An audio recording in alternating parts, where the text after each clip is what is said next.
Sejam todos e todas muito bem-vindos, muito bem-vindas para a nossa atividade dessa noite, onde nossa aula hoje da Escola de Aprendiz do Evangelho Online vai versar sobre vida plena.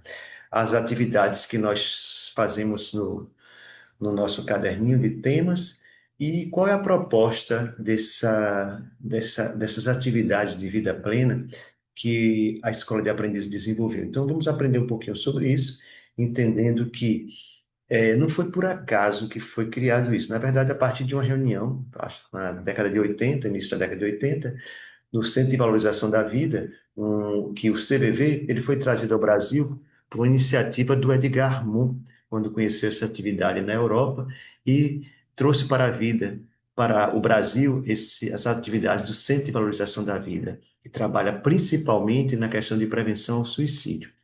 E um material que foi utilizado como fundamental para desenvolver as atividades de vida plena foi o livro de Carl Rogers, Tornar-se Pessoa. Carl Rogers é um estudioso, pesquisador da área de psicologia, que escreveu vários livros na década de 70, 80, e muito utilizado, principalmente no meio espírita, por ele ter trazido uma visão bem próxima do espiritualismo acerca da mente humana. E através da aula de hoje, nós vamos entender um pouquinho mais sobre isso e de como essas atividades de vida plena podem nos permitir nos tornarmos pessoas melhores. Que só o esforço individual nosso não é suficiente para nos melhorarmos. Ele é importante, mas só ele não é suficiente. E como eu tinha dito no início a vocês, contextualizando a iniciativa das atividades de vida plena, isso começou nos anos de 1880, 1983, quando, através desse livro Tornar-se Pessoa, o Carl Rogers traz algumas informações muito interessantes acerca da vida plena, como um indivíduo pode desenvolver uma vida plena, através da integração dos seus princípios de ética, de moral, e através das suas aspirações interiores. E isso fez por onde Edgar Morin e outros companheiros de ideal espírita buscasse fazer uma conexão com essa psicologia humanista de Carl Rogers com o espiritismo e como poderia ser colocado de uma forma que pudesse ser prática, a fim de possibilitar um melhor desenvolvimento do indivíduo, isso permitindo que, através de um processo contínuo de tornar-se pessoa, pudesse permitir uma evolução mais direcionada, mais assertiva. E essas ideias, elas foram exatamente permeando esses companheiros de ideal, e eles criaram algumas diretrizes que permitissem para que nós pudéssemos nos desenvolver de forma mais acelerada e mais consistente, para que pudéssemos ter uma transformação interior de fato que fosse eficiente, tanto para a nossa transformação interna, nossa reforma íntima, como também permitindo com que outras pessoas pudessem se associar junto a nós. Isso é, fomentasse o desenvolvimento de uma comunidade de indivíduos transformados. Obviamente que alguns ideais, alguns princípios que nós temos dentro do trabalho de vida plena, alguns dos princípios são norteadores, são direcionadores dos nossos trabalhos. Um desses princípios, um deles, assim que eu listei aqui como um dos que chama mais atenção, dos quatro que chama mais atenção, um deles é o lembrar-se sempre que cada um de nós temos um ideal, uma aspiração interior individual. Ah, eu queria ser feliz. Ah, outros podem dizer, eu queria me dedicar mais à sociedade. Outros podem dizer, não, eu queria só ser uma pessoa mais tranquila. Esses ideais internos, eles são individuais. Isso permite com que nós tenhamos um esforço direcionado para que nós possamos nos transformar. Mas diante desse ideal interno, nós precisamos entender que existe também, nós também ansiamos por transformações externas. Como assim, Nosotros? O que você está falando? Quem de nós não deseja que a sociedade tenha maior acesso à saúde, à educação, a questões de políticas públicas básicas como energia na rua, saneamento, água encanada, energia elétrica, internet? Todos nós hoje em dia se tornou uma grande necessidade nossa termos estarmos conectados na grande rede. Então, nós não podemos esquecer que, embora nós tenhamos um ideal interno, a vontade interna de transformação, nós também ansiamos que esse ideal ele se torne também, tome uma dimensão externa também. E é de tal forma que o ideal interno e o externo, quando desenvolvido de forma equilibrada, um fomenta o outro. O que é que você está querendo dizer, Luizvaldo? Olha só, se eu tenho um bom acesso à educação, bom acesso ao saneamento, à moradia, à alfabetização, à educação, eu vou, obviamente, ter mais facilidades, mais oportunidades de conseguir me desenvolver de forma plena. Se eu tenho um emprego que me pague adequadamente, isso vai eu tenho uma qualificação técnica que me permite ter um emprego que eu me receba melhor, isso vai me permitir com que eu não precise me preocupar com certas questões do dia a dia que acabariam me distraindo. Como? Poxa, já pensou se eu tiver que ter dois empregos, trabalhar um de, vamos dizer ali, de 8 da manhã, de 6 da manhã até por volta de meio-dia. Depois, 1h30, eu pego outro emprego e vou sair lá 10 da noite. Eu acabo não tendo vida na minha semana. O tempo que eu tenho é só para dormir, para descansar, para me recuperar, ou até para fazer os afazeres de casa, realizar os afazeres de casa. Não tenho tempo para ler, para estudar, para me dedicar a cultivar o meu desenvolvimento interior. Então, isso que eu estou querendo dizer.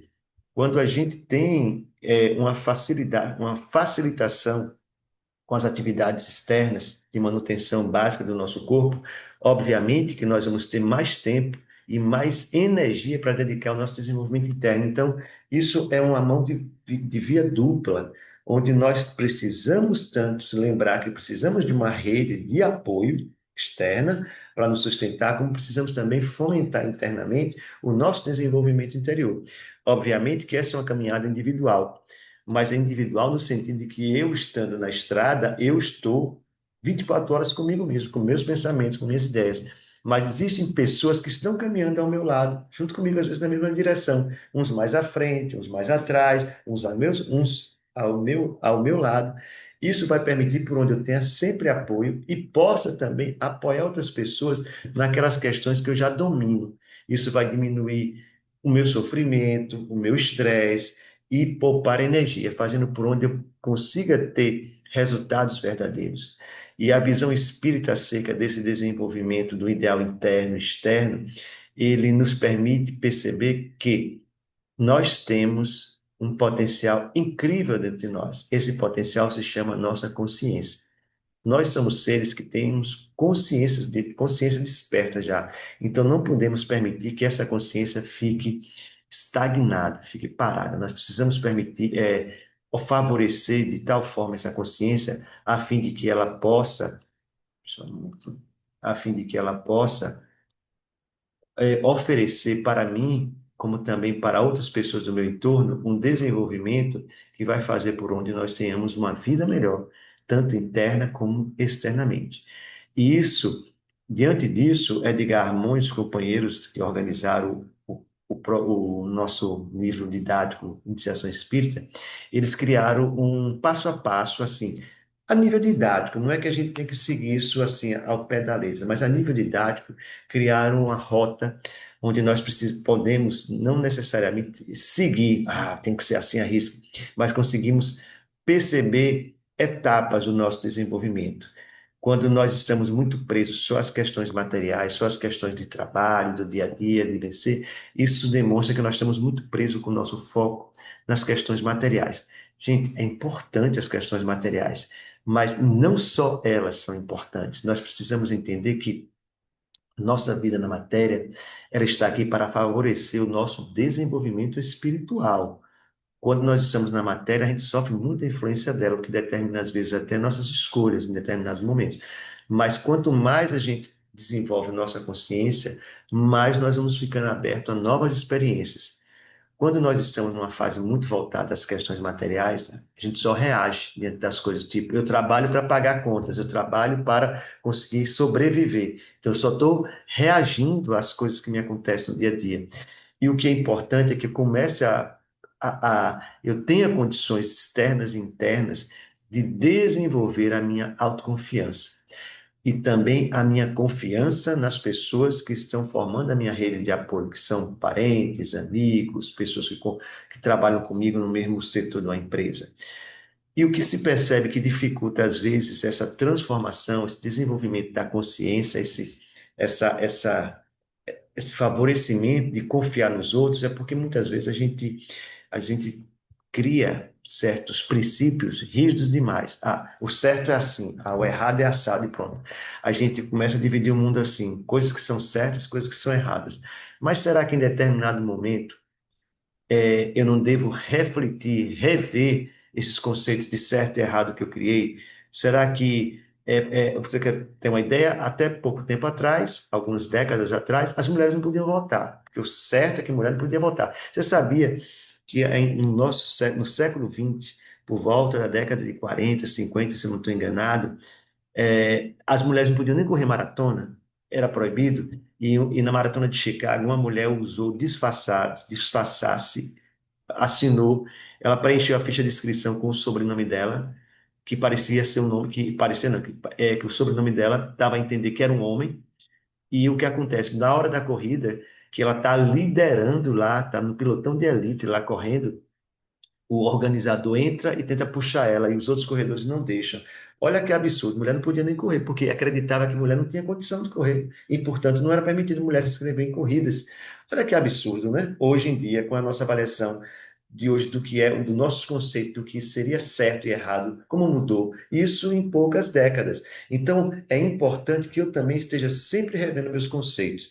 O que é o certo, o que é o errado na minha vida, o que é que eu considero que não é ético, o que é ético, porque muitas vezes eu estou, às vezes, sendo muito rígido em certos conceitos, e isso acaba desenvolvendo em mim uma ansiedade, um transtorno interior, um transtorno psicológico que acaba me atrapalhando, acaba sendo tão rígido nos meus parâmetros de escolha que impede que a minha essência interna espiritual apareça, se desenvolva.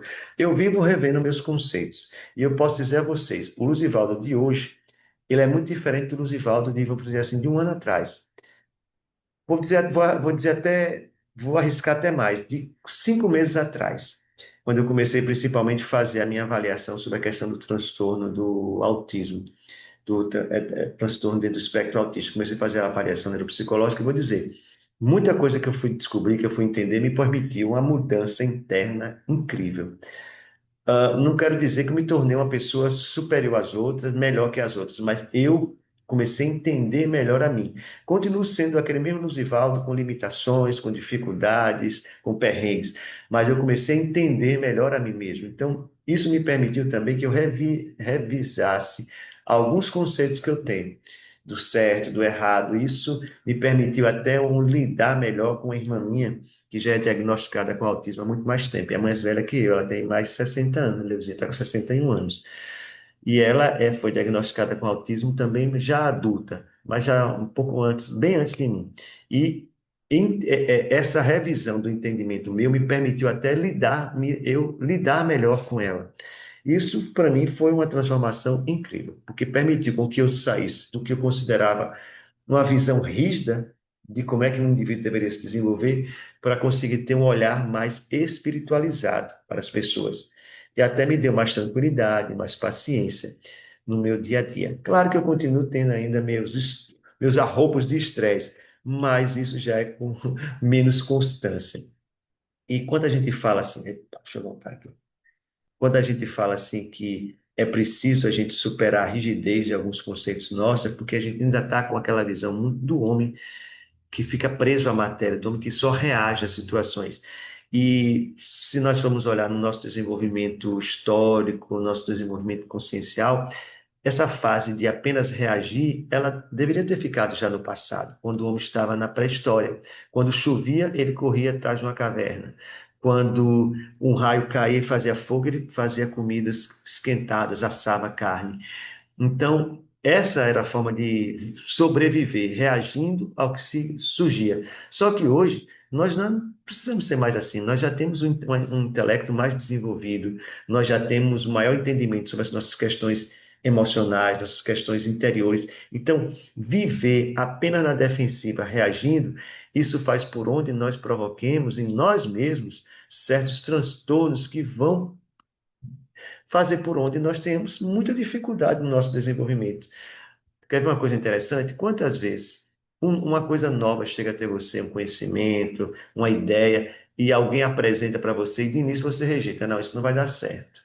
E a gente começa a perceber que muitas coisas na humanidade que hoje facilitam a nossa vida, elas foram vistas com um olhar de incredulidade e rejeitadas até. Se a gente parar para pensar que os primeiros veículos foram considerados coisas do demônio, né? Então, as primeiras máquinas a vapor foram consideradas coisas que iriam destruir a humanidade. Então, a gente começa a entender que apenas reagir não favorece o nosso desenvolvimento. E a gente percebe que não só nas escolhas externas, mas às vezes na escolha interna mesmo. Ah, é tal ideia que me apresentou uma forma nova de entender a mediunidade, o mundo espiritual. Não, eu não concordo com isso, porque eu rejeito essa ideia com medo de ter que me expor, ter que me esforçar para entender, ter que sair do meu lugar comum.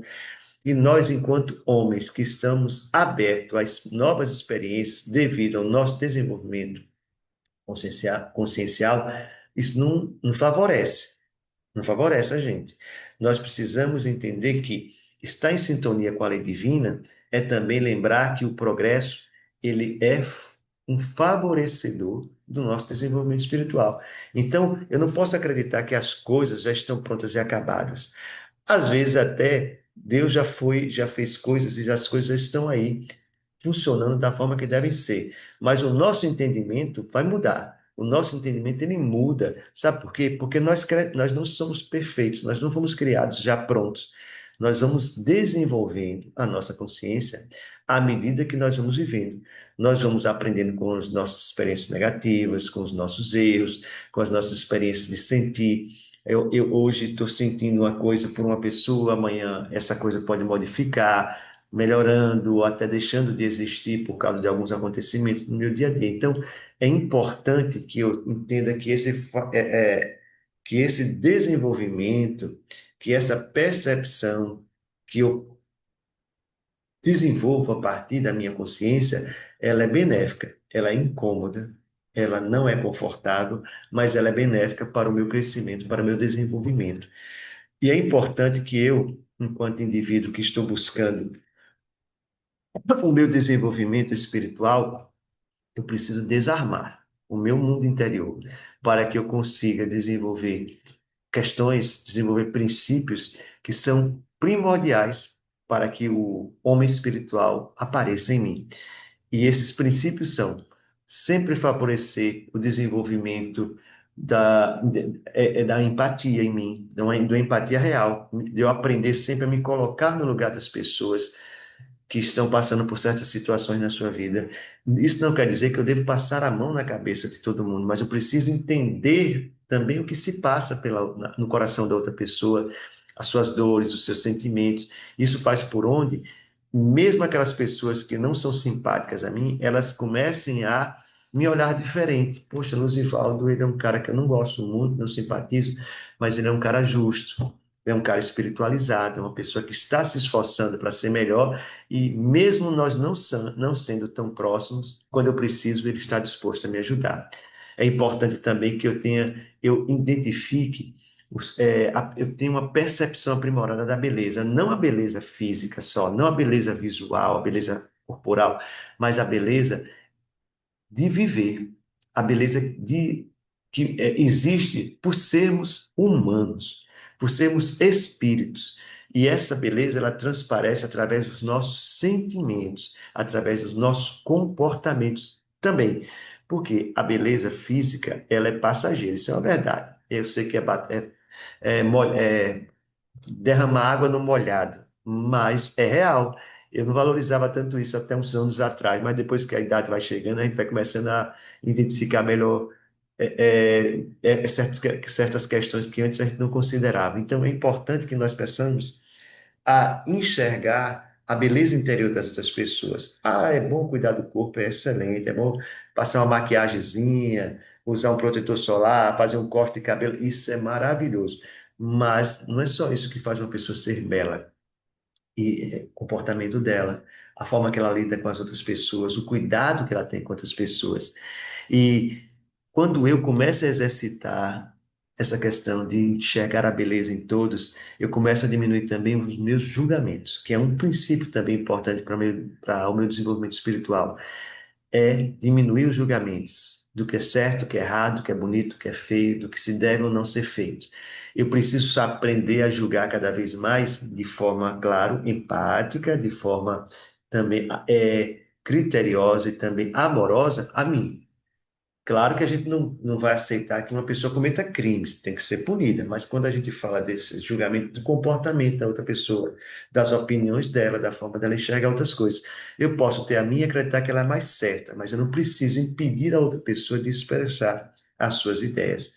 É importante que eu diminua esses julgamentos, desenvolva empatia, passe a identificar a beleza que cada pessoa tem e e isso só acontece quando eu passo a valorizar a diversidade de ideias, de opiniões, de formas de agir que as outras pessoas têm. É quando eu começo a aceitar as diferenças, quando eu começo a entender que as pessoas são diferentes no sentido de que elas não são eu. E muitas vezes elas enxergam muito diferente do que eu enxergo. Às vezes enxergam mais, às vezes enxergam um pouco menos. No entanto, veem coisas que eu passei e não enxerguei. Você já observou isso? Tem pessoas, às vezes a gente conhece alguém que a gente considera que intelectualmente inferior a gente. Na questão do inferior, entenda bem, não é inferior por ser um espírito atrasado, mas inferior no sentido de ter acesso ao conhecimento formal. Então, às vezes, eu já tenho um mestrado acadêmico, mas eu conheço uma pessoa que mal tem a quinta série. Só que essa pessoa, ela, embora não esteja enxergando coisas que eu consigo enxergar pelo acesso à informação, à internet, ao conhecimento que eu tive a oportunidade de ter numa academia, dentro da universidade, mas aquelas coisas que eu já passei por ali, informação, ela se dedica tanto que ela enxerga de uma forma mais aprimorada que eu. Você quer ver uma coisa interessante? Quando a gente vai, principalmente a gente aqui em Petrolina, quando eu vou a Curaçá e converso com as pessoas mais velhas, a sabedoria que essas pessoas têm da vida em família, do dia a dia, dos perrengues do dia a dia, que você fica assim, nossa, eu nunca tinha pensado nisso. Uma coisa mesmo, numa conversa com meu avô faleceu mais ou menos uns 2 anos atrás, com 104 anos de idade. E ele, com 102 anos, eu fiz uma visita a Curaçá e fui conversar com ele. A gente conversou lá, eu, meus irmãos, alguns irmãos, sobrinhos, ficamos conversando com ele quase 4 horas. E ele disse uma coisa que eu nunca tinha pensado, nunca tinha pensado. E ó, meu avô, ele sabia escrever, ler, mas assim, ele não teve o acesso a fazer segundo grau, universidade, ele fez mesmo ali com professores em Curaçá, que é uma cidade bem pequena aqui, e na época de meu avô, quando ele era criança, era bem menor do que é hoje. Então, ele falou uma coisa muito interessante. Ele começou a ler a Bíblia já aos 90 anos, e ele aos 102 anos disse assim, ele disse assim para a gente, eu estou próximo a morrer, e quando eu morrer, eu acredito que eu vá para o inferno. Ele é católico, era católico. Mas por que, meu avô? Porque eu hoje não faço muita coisa que eu fazia de errado, na visão dele, ele dizendo. Mas eu não faço porque eu não sei dizer se eu não faço porque eu não faria mesmo, porque já tenho consciência, ou porque eu não tenho oportunidade de fazer. Porque ele estava com a dificuldade já aos 90 e poucos anos para cima, ele teve uma dificuldade de andar, perdeu força nas pernas pela própria idade, né? A deteriorização do corpo. E ele disse, eu não posso ir para uma festa, não posso sair para a rua, não posso montar de cavalo, não posso fazer uma viagem. Então, eu não sei se isso é que está me impedindo de pecar, ou se eu não pecaria se eu estivesse numa condição favorável. Eu nunca tinha pensado nisso. Será que às vezes nós não estamos deixando de fazer coisas que são ruins porque nós não temos a oportunidade? Ou será que nós já estamos transformados? Diante disso, ele falou até uma coisa interessante. Ele diz: vocês mesmos, será que vocês não estão fazendo coisas erradas porque vocês não têm o dinheiro suficiente para isso? Vocês não têm condição de estar viajando pela Europa, ter acesso a uma condição financeira que lhe permitisse ter tudo que você pudesse imaginar e que isso favorecesse você pisar em outras pessoas? Quando ele fez essa pergunta, eu fiquei sem saber responder. Sabia? Eu não sei. E até hoje eu não sei responder. E eu nunca tinha pensado nisso. Nunca. Na época lá eu estava com 50, mais uns 50 anos de idade, quando a gente teve essa conversa, e eu não sei responder até hoje. Já tem 4 anos isso, e eu sempre penso nessa reflexão que ele trouxe para mim, e eu não sei responder. Se de fato tem coisas que eu deixei de fazer porque eu não tenho oportunidade de fazê-las mais, ou porque realmente eu já me transformei. Claro que tem muita coisa que eu já me transformei, eu não sinto necessidade de fazer, mas tem outras que eu não sei a resposta. E é importante a gente entender isso, porque quando eu começo a entender quais são as minhas limitações, ou pelo menos eu começo a pensar sobre elas, quais são as minhas limitações internas e externas, eu começo a ter um melhor entendimento de quem eu sou. Exemplo, quais são as minhas limitações externas? Eu poderia comprar uma arma, mas eu não tenho dinheiro para comprar uma arma. E diante disso, ter uma arma poderia ser que em qualquer briguinha eu me tornasse mais agressivo. Porque eu estou com uma arma. Então eu estou às vezes tomando uma cerveja, ou às vezes eu estou em algum lugar, numa festa, e alguém esbarra em mim, num carnaval, e aí qual que foi, meu amigo? Porque eu estou armado, fico ali me imbuído de confiança, puxa a arma para matar outro. Se eu não tivesse essa arma, talvez eu ficasse mais pianinho, como a gente diz aqui em Petrolina. Ficaria pianinho, tranquilo na minha. Isso é uma limitação externa.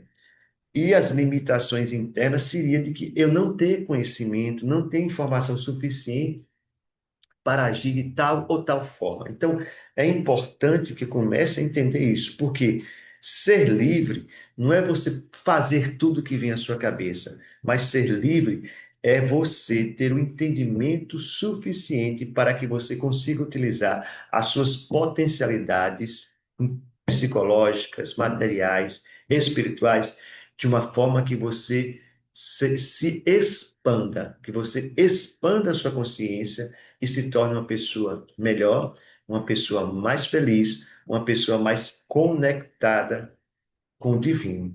Isso tudo vem a partir do exercício do meu autoconhecimento, que é favorecido pelo desenvolvimento da criatividade. Gente, você leu o livro dos Espíritos já. Aí você lhe pergunta, o que é Deus? Inteligência suprema, causa primária de todas as coisas. Vamos usar a criatividade? Vamos procurar trazer um entendimento? Tá, beleza. Deus é o quê? Inteligência suprema, causa primária de todas as coisas, certo? Mas para mim, eu, Luzivaldo, como é que eu sinto Deus? O que é que a minha mente pergunta? Eu sinto Deus como um ser que está no meu dia a dia através dos acontecimentos externos e internos meus. E Deus, para mim, eu não consigo me reportar a Deus se eu não imaginar que Ele é um ser, uma pessoa, quase uma pessoa. Eu sei que ele não é uma pessoa, mas eu me reporto a Deus como uma pessoa. Quer ver? Todos nós fazemos isso. Ó Deus, me perdoa. Quando eu me refiro a Deus, Deus me perdoa, eu estou tratando Deus como uma pessoa, né?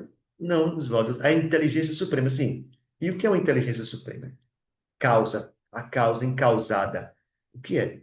É óbvio que ele provavelmente é muito mais do que isso. Mas quando eu vou em busca de entender Deus, eu me refiro a ele como uma pessoa. Quando eu oro a Deus, Deus, por favor, me dá força, me dá a tua paz, a paz de Deus. Eu estou vendo ele como um ser superior a mim, mas um ser ainda. E isso é usar a criatividade para entender aquilo que a gente não pode entender ainda. Mas perceber que Deus não é um ser, não é um indivíduo como eu, embora eu busque entendê-lo assim para que eu consiga lidar no meu dia a dia. Ah, Luzivaldo, então como é que eu faço? Se eu envolvo esse entendimento meu com amorosidade e mesmo me referindo a Deus como um ser, como uma entidade, eu procuro trazer a minha consciência de que Ele é muito mais do que isso. Então, isso é só uma muleta que eu utilizo pela minha necessidade do momento, o que é bastante importante, bastante eficiente para o desenvolvimento das minhas liberdades internas e externas. E à medida que eu vou entendendo Deus e ampliando esse entendimento de Deus, eu vou permitindo com que a vida flua através de mim. Eu vou começando a entender que a minha percepção e a própria realidade, ela é mutável, ela se transforma a partir da minha superação do meu orgulho, do meu ego, a partir do momento que eu vou deixando de me sentir uma pessoa, me culpando por tudo que acontece, à medida que eu vou deixando de querer controlar as coisas, eu começo a me exercitar no desenvolvimento da minha plenitude espiritual. E isso vai fazer bem, vai me trazer mais saúde, vai me trazer mais bem-estar. E como que a escola pode me ajudar nisso? Através dos nossos exercícios de vida plena. Aqueles caderninhos de temas. Você responder aquele exercício. É uma ferramenta fantástica para que nós possamos transformar nossa vida. E quando eu pergunto aqui a vocês, como é que foi? Como é que está sendo a vivência? Isso é uma forma de ajudar vocês a enxergarem mais de que as suas ações de hoje, elas não são erradas. Elas são o que você pode fazer. Mas nós podemos melhorá-las, nós podemos superar as dificuldades do dia a dia, e isso a gente pode fazer em grupo. Então é importante que vocês comentem aqui como está sendo a atividade, porque isso vai dinamizando o grupo, fazendo por onde você assuma cada vez mais o seu compromisso interno de se superar, o seu compromisso interno de se transformar, e isso também vai servindo para que outras pessoas reconheçam também as dificuldades que você tem nelas e comecem também a buscar uma transformação, inspiradas na sua fala. Então, a atividade de vida plena, ela se torna fundamental para que eu consiga me tornar uma pessoa de fato consciente, entendendo que o meu desenvolvimento espiritual é um processo contínuo. Não é um processo isolado, individual, é um processo coletivo. Existe uma energia individual que eu preciso aplicar nessa transformação interna, mas eu preciso também do apoio. É interessante dizer assim, fulano de tal é autista, nível de suporte 1, 2 ou 3. O que é que esse nível de suporte quer dizer? É interessante isso, que aquela pessoa precisa de um pouco de suporte, assim, em questões mesmo, às vezes, básicas. Aí eu fiquei pensando quando sai meu diagnóstico, nível de suporte 1. Mas me veio à cabeça assim, quem de nós, mesmo aquelas pessoas que não são autistas, que são neurotípicas, quem de nós não precisa de suporte? Nunca. Se você vai para precisa pagar uma conta, você precisa de suporte, precisa de um caixa para poder pagar a conta. Você precisa de dinheiro, você precisa de trabalho. Você precisa trabalhar em algum lugar. Alguém ofereceu, criou uma empresa e ofereceu esse trabalho para você, ou você criou uma empresa. E a partir do momento que você criou a empresa, precisa de funcionário, precisa de suporte deles. Então, eu comecei a entender assim, nossa, ah, esse conceito de suporte ele pode ser ampliado. Mais ainda, quem de nós não precisa de suporte nas questões emocionais? Quando você está numa aflição e encontra um ombro amigo para você conversar, não dá um alívio? Não faz por onde você, nossa, tirei um peso da minha cabeça, só por ter falado. E às vezes a pessoa faz até um comentário que me incentiva a buscar uma mudança, a buscar o meu crescimento, me favorece um movimento interno que vai fazer por onde eu caminho em busca do meu crescimento espiritual. Então, a atividade de vida plena é uma atividade que ela é feita de forma individual, quando você para pensar e escrever sobre o que você está, sobre aquele tema, e ela é coletiva quando você compartilha e se sente compromissado a se tornar melhor de forma social. Como de forma social? Através do meu lidar com o outro, através do meu conhecimento, da minha percepção em relação para com a outra pessoa. E para nós encerrarmos, eu trago para vocês aqui algumas reflexões. 5 pontos de reflexão que você não precisa responder, mas precisa pensar sobre ela. O que você, em seu dia a dia hoje, você apenas reage? Quantas vezes você reage? Quando alguém traz uma ideia nova, traz uma sugestão de fazer aquela mesma coisa que eu faço no trabalho, mas de forma diferente. Será que eu paro para pensar sobre aquilo, refletir se de repente não é uma boa, ou eu só rejeito para não sair do meu lugar comum? Será que eu sou uma pessoa que sei falar dos meus sentimentos, das minhas dificuldades no meu dia a dia? Ou será que eu fico mascarando como se eu fosse um super-herói, não sentisse nada? Eu entendo tudo, eu supero tudo. Será que você não está se impedindo? Claro que eu não estou dizendo para você se abrir com todo mundo, mas tem pessoas que você confie para isso. Será que a minha busca interna, A minha busca interior, ela está coerente com o que eu acredito hoje, com o que eu anseio a nível espiritual? Será que eu não estou buscando mais coisas materiais do que conquistas espirituais e eu já estou no estágio de querer me espiritualizar mais? Será que eu não estou querendo mais me sentir agradado no meu ego do que desenvolver espiritualmente? Será que eu não estou buscando mais o aplauso da sociedade, a curtida, o like lá na rede social, do que realmente o meu crescimento interior, as minhas conquistas internas? E, por último, será que eu estou permitindo com que a vida flua através de mim? Ou, melhor ainda, que a vida flua me conduzindo também? Será que eu não estou impedindo o fluxo da vida porque eu não quero mudar, porque eu não aceito tal ideia, porque eu não aceito tal crítica? Nós precisamos entender que, gente, tudo pode ser criticado, tudo pode ser comentado. Ah, vai depender de mim se eu vou perder tempo fazendo críticas que são apenas críticas soltas ao vento, ou são críticas, comentários que realmente vão me trazer benefícios. Então, que a gente reflita sobre esses 5 pontos principais para nós encerrarmos a nossa atividade, a nossa aula de hoje. E lembre-se, vamos fazer as atividades do nosso caderno de vida plena, já estamos no terceiro tema, e vamos trazer esses comentários nossos aqui também para o grupo, para que todos possamos aprender e crescermos juntos.